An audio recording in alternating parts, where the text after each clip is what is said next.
The hottest team in college basketball, guys, is the Kansas State Wildcats. They've won 5 straight games after starting the season out 7-11. They just beat Kansas at home 81-73. It is the third time in Jerome Tang's 3-year tenure that he has beaten Kansas in the octagon of doom. Michael Beasley was in the house tonight. Tyler Perry was in the house tonight. Barry Brown was in the house tonight. There were a lot of Kansas State famous faces that were in the house tonight. And Jerome Tang found a way to get that win. That's coming off the backs of a win at Arizona State, a blowout win at Oklahoma State, a win over, at Iowa State, a win over Oklahoma State, and a win over West Virginia. Goodman, what happened to Kansas State? How did this thing get flipped as quickly as it got flipped? You know who else was in the house tonight? The Dougie. Dougie McDaniel was in the house tonight. I mean, he showed up. And, it's one of the big things, right? Like, obviously there were some issues with Doug McDaniel early in the year, benching him, whatnot. But I think he's kind of flipped it around, and that's huge for Kansas State because they weren't going anywhere without him. And it makes it easier for everybody. And, talking to somebody over there, they've simplified their offense a little bit. Defensively, they're playing better. And now they got a little bit of momentum. But I think a lot of it was just like chemistry. Throwing all these guys together, they're making a ton of money. We've talked about this before, like how motivated are you when, some of these guys, even a Coleman Hawkins, got to be hard. Ultimately you want to be in the league. The only reason you're still in college is for the money right now. And then when you're losing, it's a little bit hard to get motivated every day. So I think, with Kansas State, it's kind of getting that chemistry right, getting Doug McDaniel on the right track. Okoro was booted however long ago now. Again, a lot of their 9 out of 10 they lost. It looked like it was a lost cause at that point, but they've given themselves a chance. And I talked to a few of our bracketologists earlier, and they said they're not on the bubble yet, but they're probably, in the third next 4. So if they beat Arizona in the next game, they probably move to the second next 4.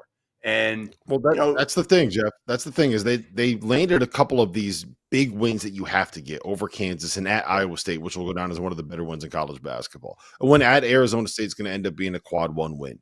And then if you can get Arizona here on Tuesday, the rest of your schedule kind of opens out. You're at BYU, you're at Utah. Those aren't going to be easy games, but those are winnable games. You're Arizona State at home, at UCF, Colorado at home, at Cincinnati. If Kansas State is serious about making a run here, they can go 5-2, 6-1 in that stretch, right? And if Arizona at home, Arizona at home is completely winnable. It's not like Arizona I'm not saying it's not. Right. Yeah, and here's the thing, Mike. Here's the thing about them. When Tang took Kansas State to the Elite Eight in 2023, it was on the backs of Marquise Noel and Keontae Johnson, your point guard and your 4-man, being your 2 best players and being 2 superstars. And the way that he tried to build this team was similar to that. You brought in Doug McDaniel to try to be your star point guard. You brought in Coleman Hawkins to be your guy at the 4 or the 3 or the 5, wherever you want to play him. And you got shooters around them. You got role players around them. You got a 3-and-D rim running, 3-point making 5-man and David Gasson. And on paper, I understand what they were trying to do. And it hadn't worked out because you weren't getting what you needed from Doug and you weren't getting what you needed from Coleman. Last 5 games during this win streak, Mike, this is what Coleman's averaging. 13.2 points, 6.8 boards, 5.6 assists, 2 blocks, and 2 steals. This is what Doug McDaniel's averaging. 13.2 points and 7.4 assists.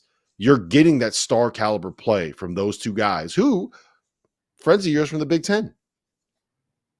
Well, this is what I envisioned for Coleman Hawkins. And it's hard for me to fathom him being a focal point of a team and that team not winning consistently, because he does so many winning things on the basketball floor.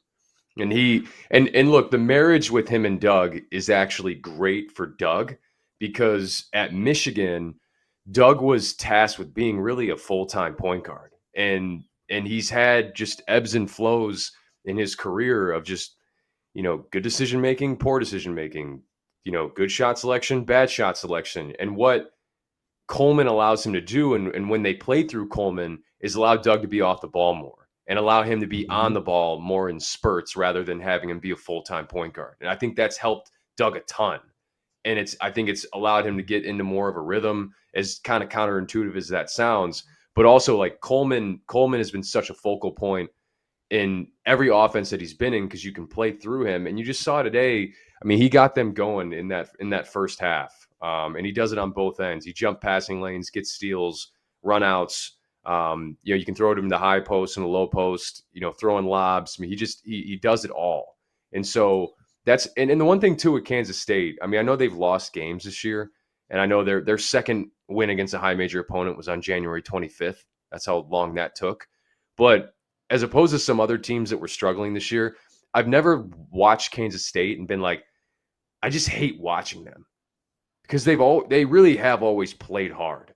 And part of it was just getting the pieces to match. Part of it was getting Doug McDaniel to, like, get his head out of the sand and get into this thing. Because you realize when Doug gets going, we've seen it, man. Like, he's one of the more electric point guards in college basketball.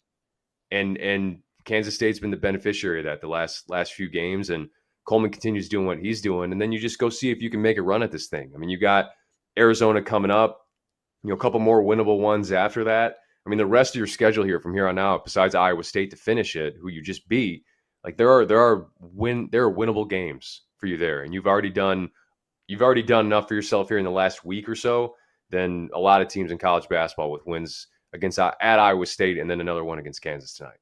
Yep. You got yourself in the mix, and that's really all you can ask after the start that Kansas State has. So